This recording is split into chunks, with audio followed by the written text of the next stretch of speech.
एक छोटा सा बछड़ा था, नाम वीरू। वीरू और उसका पापा एक पुराने टूटे खलिहान में रहते थे। गरीबी इतनी कि कभी खाना भी पूरा नहीं मिलता था, लेकिन दोनों खुश थे क्योंकि एक दूसरे का साथ था। एक दिन गांव में एक बड़ा इवेंट हुआ। जिसने भी ब्लैक थंडर को हराया उसे मिलेगा 10 लाख रुपए। ब्लैक थंडर एक काला, विशाल, खतरनाक सांड जिसने आज तक किसी को जिंदा वापस नहीं जाने दिया था। पैसों की जरूरत तो वीरू के पापा दंगल में उतर गए। जैसे ही वह मैदान में पहुंचे, भीड़ हंसने लगी। अरे ये कौन आया है? ये तो एक धक्के में मर जाएगा। आंखों में आग, चारों तरफ धूल और उसके हर कदम से जमीन कांप रही थी। मुकाबला शुरू हुआ और ब्लैक थंडर ने एक ही वार में वीरू के पापा को हवा में उछालकर दूर पटक दिया।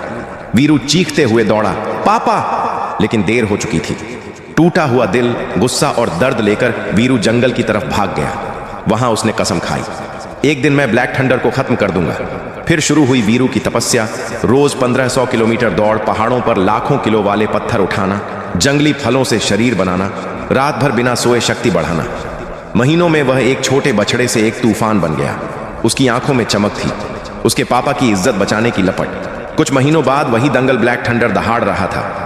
कोई सामने आने की हिम्मत नहीं कर पा रहा था। तभी मैदान में एंट्री हुई वीरू की।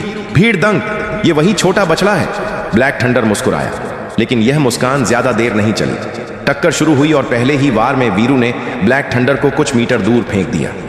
दूसरे वार में वह उठ भी नहीं पाया। अखाड़ा गूंज उठा, वीरू! वीरू! वीरू!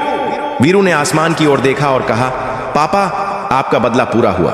लेकिन अफसोस, इतनी दर्द भरी कहानी के बाद भी किसी ने लाइक तक नहीं किया, सब्सक्राइब तक नहीं किया।